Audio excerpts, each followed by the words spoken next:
Olá, pessoal, tudo bem? Boa tarde, bom dia ou boa noite, né? Dependendo do horário que vocês estiverem assistindo a nossa aula de Química Instrumental. E hoje a gente vai continuar aí, né, falando sobre soluções. A gente viu muito na nossa aula virtual, né, de segunda-feira. E hoje a gente vai falar um pouco do índice de solubilidade e da diluição dessas soluções, né? Então, a gente vai começar aí, por exemplo, com o coeficiente de solubilidade. Antes de eu falar, né, é bom que vocês saibam que esse material está disponível já para vocês, né, na aula de hoje, que hoje é dia 3, né? Então, vocês podem acessá-lo lá também. Eu tô fazendo assim porque às vezes eu vou precisar usar o papel, então fica mais fácil para a gente poder fazer algum tipo de exercício, tá bom? Então, o que é o coeficiente de solubilidade, né? Que a gente falou que a gente vai aprender até calcular esse coeficiente de solubilidade. Ele nada mais é do que a quantidade, né, do meu soluto que eu preciso para saturar o solvente, ou seja, para essa solução se tornar saturada. Na última aula, a gente viu aí, a gente estava falando muito de solução, em que uma solução ela é composta, né, por um solvente mais um soluto, né? Então, aqui a gente tem, vou pegar até a caneta aqui para ficar mais fácil, né? Então, uma solução teria um solvente, né? E a gente teria um soluto. Isso é a composição que a gente tem de uma solução para a gente lembrar. O que acontece no ponto de saturação onde que a gente falou?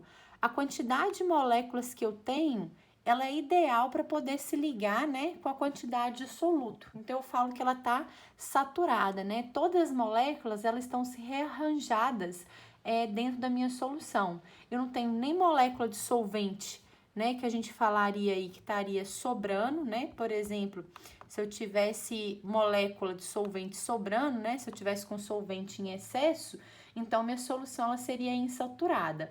E eu nem tenho molécula do soluto, né, em excesso em relação ao solvente, que ela seria supersaturada, a gente formaria o precipitado, né, no final aí da minha solução, se fosse de um becker, onde que essa solução estivesse, tá? E isso está relacionado com uma dada temperatura e pressão. Por que a gente sempre analisa, quando a gente fala de coeficiente de solubilidade, né, o índice de solubilidade, a gente sempre analisa temperatura e pressão. Por quê? Com o aumento de temperatura, a gente vai tendo que as moléculas elas vão ficando mais agitadas, né, pessoal? Isso a gente vê também até lá em termodinâmica, a gente fala bastante sobre isso. E essa agitação das moléculas, ela se deve à energia que essas moléculas têm, né? E aí, a gente dá o nome dessa energia de energia interna ou entalpia, né? A gente vai entender depois melhor, né? Que está relacionado com esse grau de agitação. E como as minhas moléculas, né? Vamos supor que está lá dentro da minha solução, elas estão aqui ficando mais agitadas, com isso elas vão caminhar, elas vão encontrar um caminho melhor, né? Para percorrer aí o soluto, né? É como se a gente estivesse fazendo uma agitação dessa solução, digamos assim.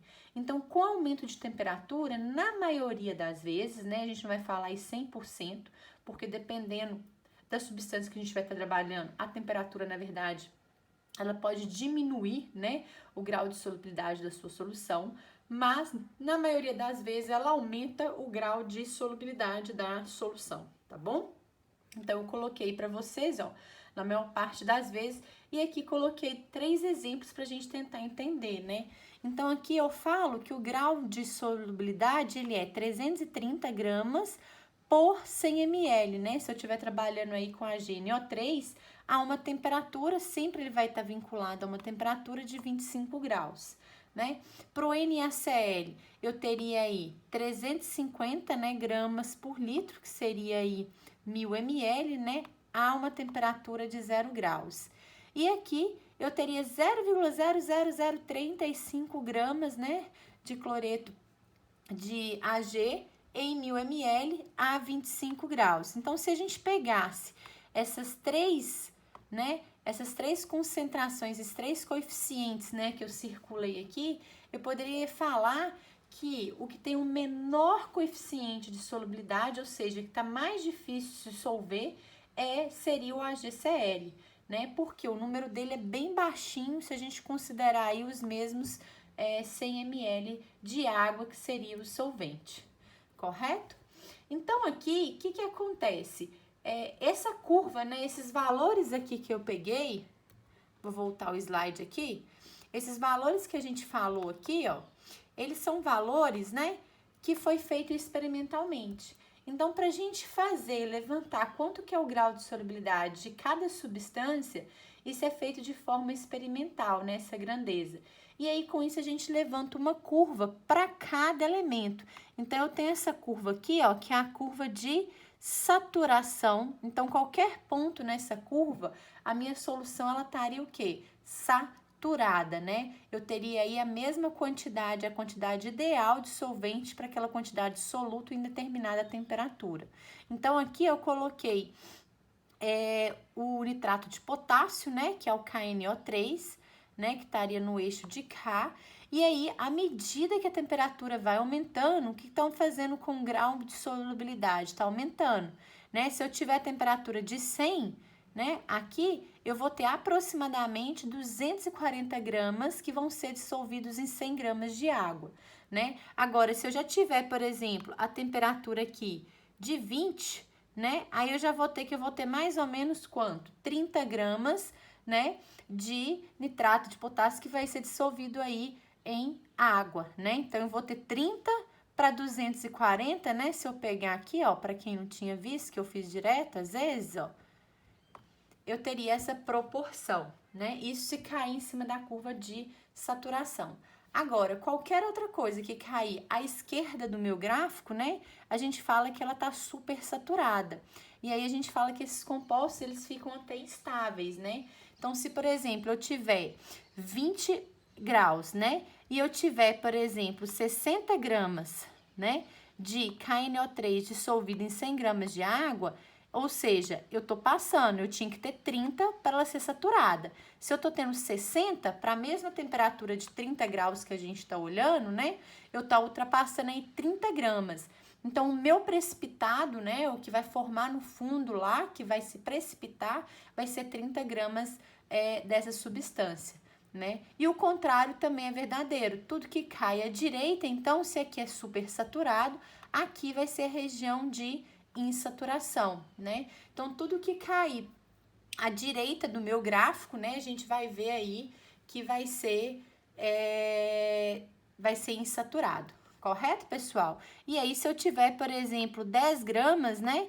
Então, 10 gramas a 20 graus, eu vou ter que a solução tá insaturada ainda, né? Eu poderia estar adicionando mais soluto, né? Ou para ela chegar no ponto de saturação, que seria 30, né? Ou poderia mantê-la dessa forma também, dependendo do que é a minha análise, do que eu tô querendo desenvolver, correto? Os gases, pessoal, e aí que entra a questão da temperatura que eu falei, eles são pouco solúveis nos líquidos, né? Você vê, por exemplo, a Coca-Cola, né? O dióxido de carbono lá no meio aquoso da Coca-Cola, a gente consegue visualizar claramente, né, o dióxido de carbono, né? Ele não é tão solúvel em líquidos assim, a gente pode fazer. E aí, a gente fala, né, que, no entanto, sua solubilidade pode ser favorecida por dois fatores, quando a gente tem esse exemplo que eu dei, por exemplo. A primeira é a questão da temperatura. A diminuição da temperatura aumenta a solubilidade do gás no líquido, né? Então, o contrário do que a gente tinha falado antes, que eu falei para vocês que a maioria, né, das soluções tem o seu coeficiente de solubilidade aumentado, para os gases isso não é verdadeiro. E também a pressão, né? Por isso que a gente fala sempre em relação à pressão e temperatura, né? Quanto maior a pressão, né, a gente vai ter aí que a solubilidade vai aumentar. Isso é feito aí pelo Henry, né? A gente tem a lei de Henry, que fala que em temperatura constante, a solubilidade de um gás líquido é diretamente proporcional à pressão, né? Porque quanto maior a pressão que você faz, imagine que o gás, ele é uma moléculazinha que ele quer ocupar qualquer espaço que tem, ele quer ocupar, né? Então, desenhei aqui, vou virar só para vocês verem. E aí, quando a gente faz uma pressão, o que tende? Essa bolha, né, que é a molécula do seu gás, ela tende a se dissolver, né? A tendência dela é se dissolver no meio aquoso, no meio líquido, devido à alta pressão que você tá tendo. Fica mais fácil de você, como se diz, não destruir, né? Porque você não vai destruir aquela molécula, mas você mesmo se dissolver aquela molécula naquela substância aquosa que a gente tá, porque a pressão tá muito elevada. Então, a bolinha, né, ela vai tender aí a se desfazer. Correto, pessoal? Então, vamos pra frente, né? Eu coloquei aqui um exemplo, vou ver se dá pra vocês lerem pra gente fazer ali. Desejamos preparar uma solução que apresente cloreto de sódio, né, e água. Então, vou preparar uma solução de NaCl mais H2O, né, que é o primeiro problema. E o coeficiente de solubilidade dele, devemos saber que o coeficiente de solubilidade dele a 20 graus vale 36 gramas, né, de NaCl por 100 gramas, né, de água, então de H2O, né, isso aqui considerando a 20 graus. Se eu dissolver 100 gramas de NaCl, então ele vai dissolver 100 gramas, né, de NaCl em 300 gramas de água, em 300 gramas de água. Tô colocando aqui, tá, pessoal? Seria classificado como uma solução saturada, insaturada ou supersaturada, né? Então, considerando aí que a solução também esteja a 100 graus, né? Então, vou colocar aqui para vocês, ó. Opa! Agora, pessoal, vocês vão ter que ter um pouquinho de paciência aí, porque eu tenho que ficar mexendo no suporte para vocês poderem ver, para a gente poder resolver o exercício, né? Então, isso aqui é o meu coeficiente de solubilidade, que a gente chama de CS, né? Coloquei aqui para vocês na folha, ó, CS. E aí, o seguinte, ele tem que esse é o coeficiente, esse aqui de cima. E aí ele pergunta o que vai ser dessa solução, se ela vai ser saturada, se ela vai ser insaturada, né? Então, esse ponto aqui, naquele desenho da curva que eu mostrei para você, ele está exatamente em cima da curva, que é esse primeiro ponto. E ele pergunta, e esse ponto? Em qual região da minha curva, né, ele vai estar? Como que vai ser essa curva aí para esse ponto que a gente está analisando, né? O resultado, pessoal, é bem simples, a gente tem que fazer uma regrinha de 3 básica, né? Então, se eu tenho 36 gramas de NaCl, o ponto de saturação, ele tem 100 gramas de H2O, né? Se eu tenho 300 gramas, né, de água, o quanto que eu teria que ter de NaCl, né, para essa solução ela ser saturada?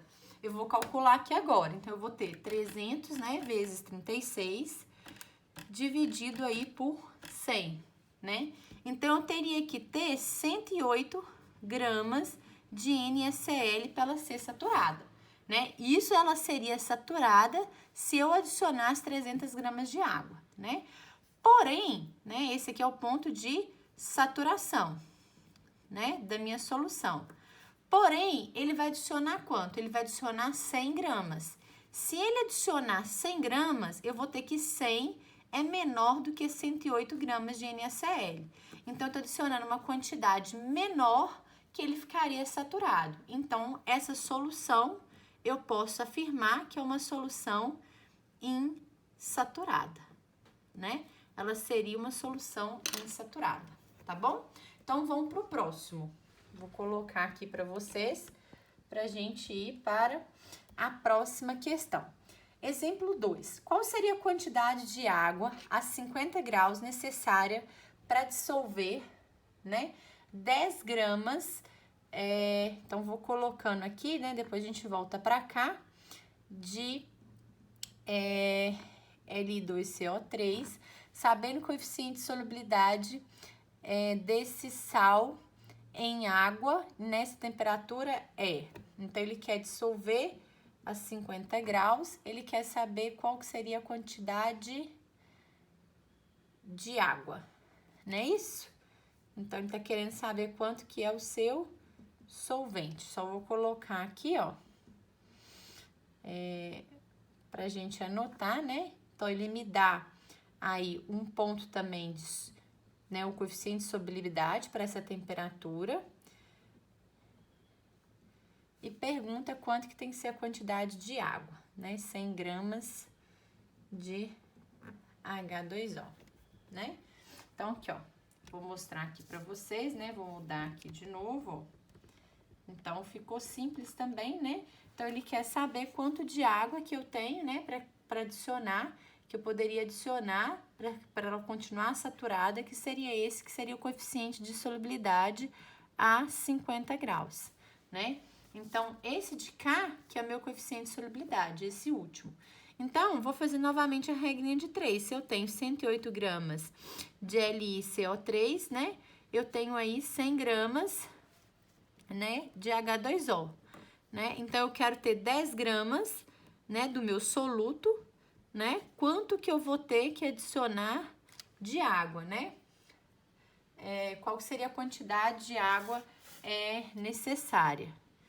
Então, eu posso falar, né, que eu vai ter essa regrinha de 3, resolvendo isso aí.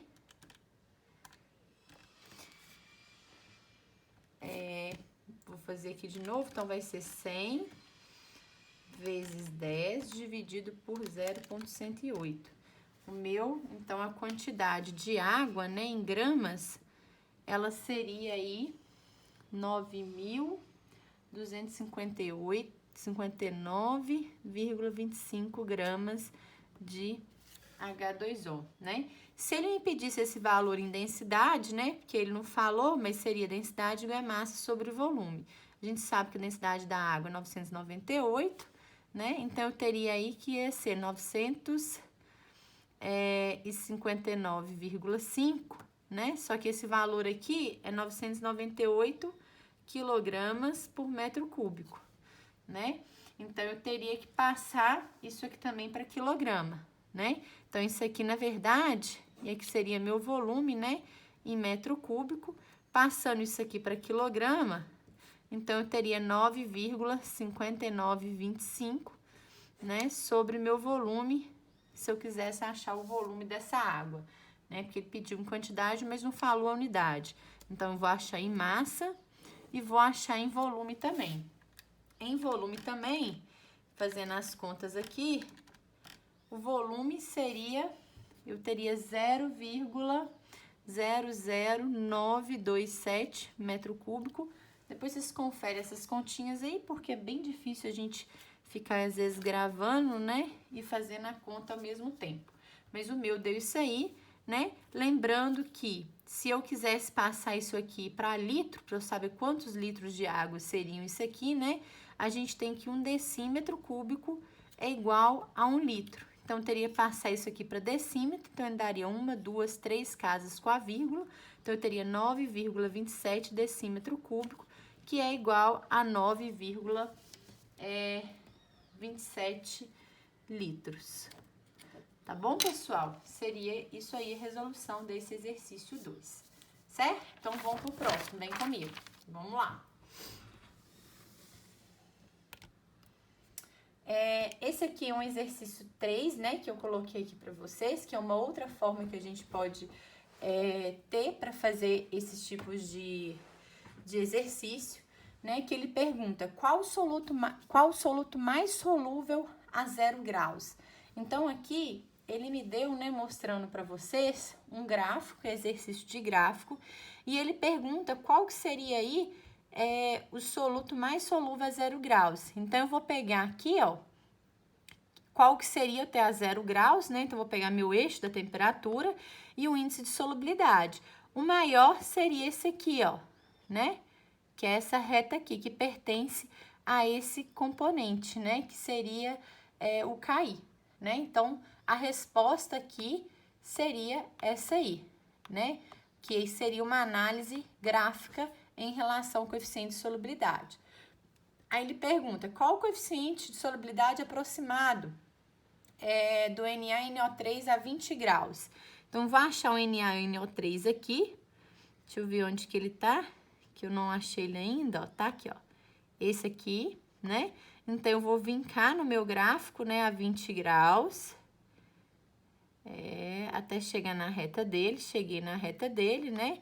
Então, eu posso falar que o coeficiente de solubilidade dele vale 90 gramas a cada 100 gramas de água, né? Que meu eixo aqui é em relação à água, que é o que eu falei com vocês. A água, normalmente, é um solvente universal, correto?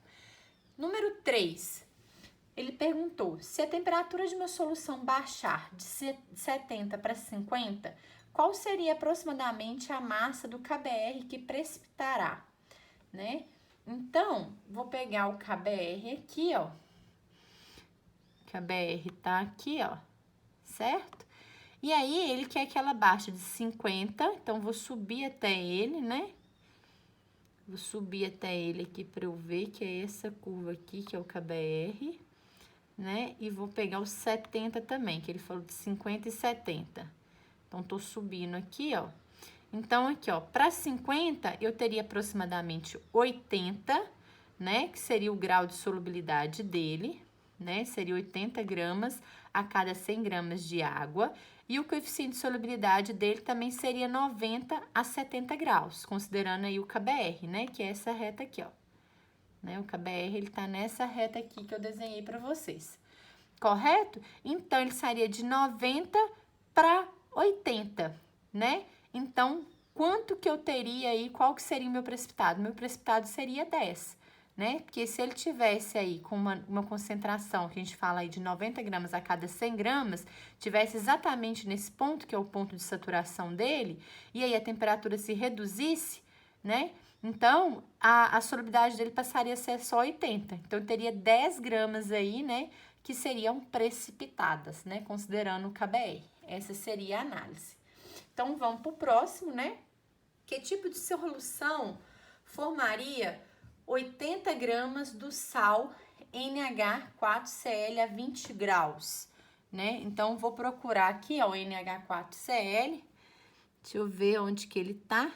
Vamos ver se vocês me ajudam aí, que eu não tô achando ele, não. Aqui, ó, achei. Deixa eu tentar fazer de outra cor, pessoal. Opa. Que tá ficando confuso, né? Então, vou fazer aí de azul agora. Então, eu teria 20 graus. Aqui, ó, ele, ó. Tá aqui, ó. Tá? É esse aqui. Então, vou pegar a curva dele. Aqui, ó. A curva dele vai ser essa aqui, ó. Né? Que alguém já plotou essa curva pra gente, e vou vincar a 20 graus, né? Pra gente ver qual seria o coeficiente de solubilidade dele. A 20 graus, esse coeficiente de solubilidade, ele seria aí, eu posso dizer, entre 30 e 40, né? Estaria bem no meio. Então, eu poderia falar que ele seria aí 35, né?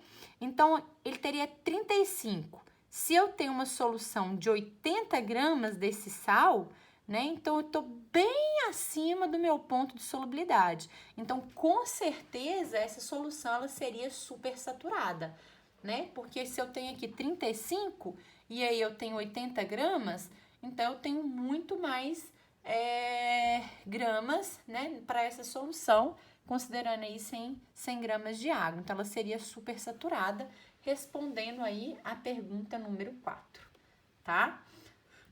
Dessa questão. E aí, pra gente finalizar a aula de hoje, né, a gente vai falar um pouco aí da questão de diluição, né?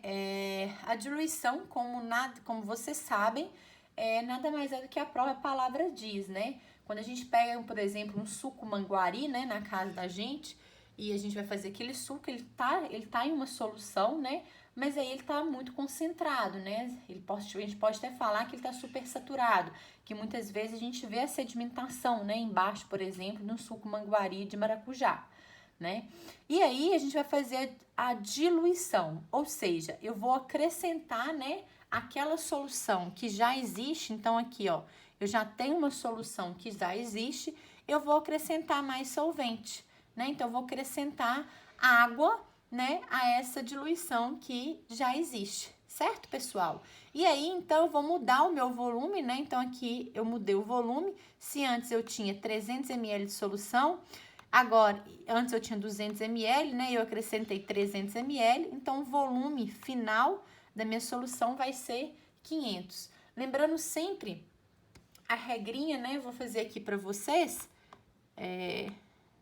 Tô procurando o lápis, tá aqui, ó. Que a gente vai ter que o volume inicial, né? Mais o volume que eu acrescentei, né? Que a gente acrescentou e que eu vou chamar de C. Isso aqui sempre vai ser igual ao volume final, né? Esse balanço aí, ele tem que existir, correto, pessoal? É um balanço aí de massa, né? É a mesma coisa, valeria se eu estivesse contabilizando a massa da minha solução, da minha solução, tá? E uma coisa importante aqui, observe para vocês verem, igual, por exemplo, o soluto, né, que seria 50 gramas do cloreto de sódio, né, ele continua o mesmo, então ele não mudou, né?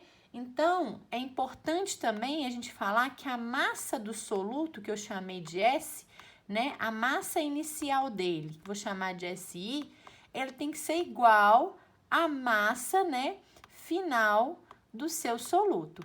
Isso aqui a gente não muda, isso aqui é inalterado, né? Então, isso aí a gente sempre vai ter que vai ser constante, correto? E aí, a gente vai chegar nessa formulazinha aqui. Por que a gente chega nessas duas fórmulas aí que a gente calcula a solução? Vem pra cá, que aí fica mais fácil eu fazer aqui, ó. O que eu falei com vocês ali? Que a massa do soluto, né, inicial, ela vai ser igual à massa final, né, do meu soluto, né? Então, não tô mudando, né? As massas do soluto são iguais. A gente viu na última aula que concentração era igual à massa do soluto, né, sobre o volume da solução, né? Isso era concentração. Então, a massa do meu soluto, ele é a concentração inicial vezes o volume inicial da minha solução, né? É isso aí. Isso é a massa do meu soluto, o quê? Inicial, né? A massa do meu soluto final, então, vai ser a mesma coisa, né? Vou usar a mesma fórmula, né? Então, vai ser a concentração final, né? Vezes o volume final da minha solução. Correto, pessoal? E se as massas do soluto inicial e final elas são iguais, porque eu não estou alterando o soluto, quando a gente faz uma diluição, a gente altera apenas, né, o solvente, né, e consequentemente o volume da solução, igual eu falei para vocês, que o volume inicial mais o volume que acrescentou é o volume final, né? Então, o volume final é alterado. Então, eu tenho, né, logo que a massa do soluto inicial vai ser igual à massa do soluto final, né? Então, eu vou ter que a concentração inicial vezes o volume inicial da minha solução, né, tem que ser igual à concentração final vezes o volume final da sua solução, né? A gente chega nessa igualdade. E aqui eu posso usar, né, para qualquer forma de concentração que a gente viu, tanto a concentração comum quanto a molaridade. Então, aquele outro exemplo que está ali no slide, eu coloquei a molaridade. A gente viu que molaridade é um número de mols, né, sobre o número de mols do seu soluto sobre o volume da solução, né? Então, o número de mols do soluto, já que a massa não mudou, né? Lembrando aí que a gente tem que o número de mols é massa sobre a massa molecular, a massa não mudou, a massa molecular do seu elemento também não muda. Então, o número de mols, ele também não muda, né? Então, ele vai ficar inalterado também. Então, eu vou ter a mesma relação, que o N do soluto, o número de mols do soluto, vai ser a molaridade vezes o volume da solução, né? Então, o que eu posso ter? Eu posso ter que a molaridade inicial vezes o volume inicial da sua solução, né? Vai ser igual à molaridade final vezes o volume final da sua solução, né? A gente vai chegar nisso aí, nessas relações que a gente vai utilizar para fazer a diluição. E aqui, a gente tem essas fórmulas aí que eu coloquei para você, ó, né? A molaridade inicial vezes o volume inicial da solução, né? A molaridade final vezes o volume final da sua solução. Aqui a concentração vezes o volume inicial da sua solução, concentração final vezes o volume final da sua solução, né? E aí, naquele exemplo que eu dei, a gente coloca, né? Observamos que antes da adição da água, tínhamos 50 gramas de NaCl em 200 ml, né? Que é essa continha que ele fez. Então, a concentração, né, dá 0,25. Lembrando novamente, concentração é a massa do soluto, né, sobre o volume do solvente. Então, ele dividiu 50 por 200 e achou essa concentração. Após a adição de 300 ml da água, né, ela passou a ter 50, então a massa do meu soluto não mudou, porém o volume mudou. Então, ele dividiu a massa de 50 pelo volume, né, total, que foi de 500, né, e achou 0,1, que é essa nova concentração aqui. Tá bom, pessoal? Então, vamos lá. É importante ressaltar, né, que não só quando a gente adiciona solução, a gente fala em diluição, mas a diluição também, ela está relacionada aí quando a gente evapora, né? Então, tem determinada solução que se eu deixar ela por muito tempo, ela vai evaporar. Por exemplo, a cerveja, né, uma solução. Se eu deixar ela, por exemplo, exposta ao sol, eu vou ter que parte do meu solvente, né, que é a água, que é a maior parte que é feita a cerveja, pode evaporar e também o álcool que está ali presente, né, pode evaporar também. Então, a gente pode falar, né, dependendo do que a gente estiver considerando soluto e solvente, que parte vai evaporar. E aí a gente tem um problema, né? Se eu deixar um copo de etanol com água, né, o etanol ele evapora rapidamente, facilmente, qualquer aumento de temperatura, né? Então, eu vou ter parte aí do etanol que vai evaporar e isso vai alterar a minha diluição também. A gente tem que ficar atento a isso. E aí, eu coloquei um exemplinho para a gente poder fazer aqui bem rapidinho, para a gente encerrar a aula de hoje, né? Que ele falou o seguinte, vou colocar aí o exemplo 1, né, de diluição, vou escrevendo aqui enquanto isso.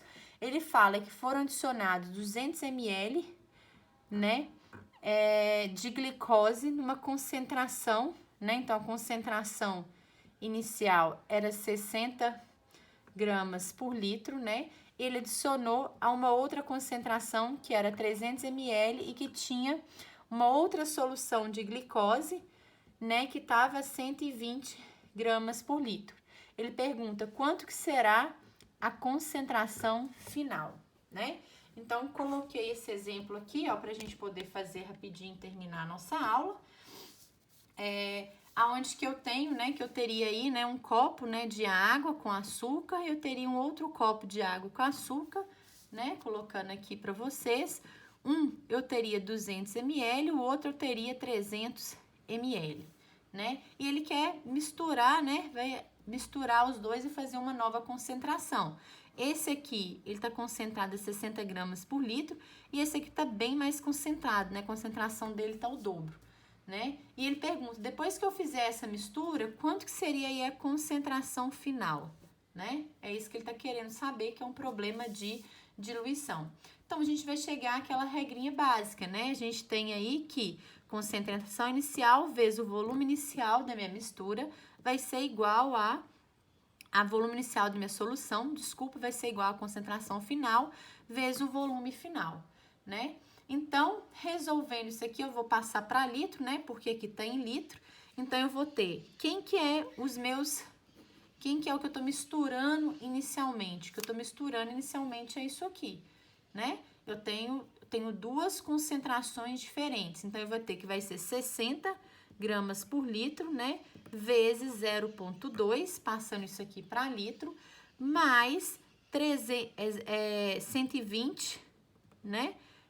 Gramas por litro, vezes, eu vou ter que vai ser 0,3 litros, né? Passando 300 ml para litro, vai ser igual a minha concentração final, né? Que é o CF, vezes o volume. Quem que é o volume final?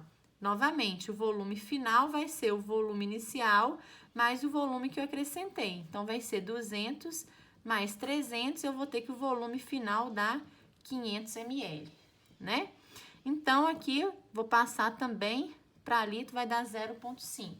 Vou resolver isso aí, 60 vezes 0,2, mais 120 vezes 0,3, né? Dividido por 0,5, que é meu volume total. Então, celular caiu, pessoal, suporte, desculpa.